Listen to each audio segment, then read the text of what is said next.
I did want to share with you, I mentioned this at the beginning of the show, and it took me a while to get the time to sit down and mark up this article. This is from The Guardian. Michelle Obama over the weekend spoke at, I believe she was the commencement speaker at one of the historically African-American colleges. And she warned the mostly black graduates, mainly black graduates. She warned them of the daily slights. This is by Damian Gale and agencies in the Guardian. The daily slights they would face throughout their lives in the U.S. This is, the idea of microaggressions. I believe Michelle Alexander rolled that out in her book, The New Jim Crow, and but there are other parents to that phrase.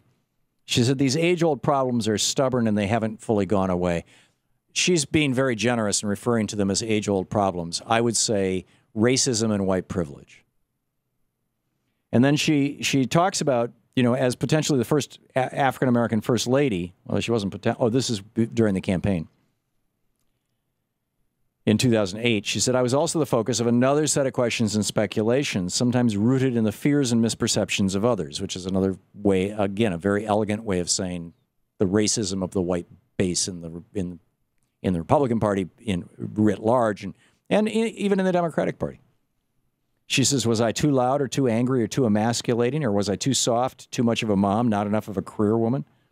She talks about the New Yorker cover in 2008 that portrayed, remember, where Obama's wearing the kind of a little cap and he's got a machine gun and Michelle's got this giant afro and they're doing the terrorist fist bump.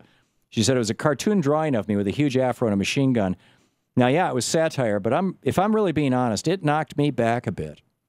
It made me wonder just how are people seeing me.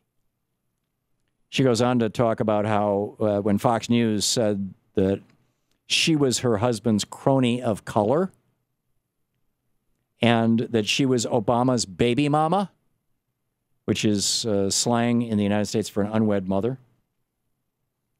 She talked about the media having accused her of a little bit of uppity-ism and that celebratory fist bump with her husband as a terrorist fist jab. That came out of Fox News, as I recall.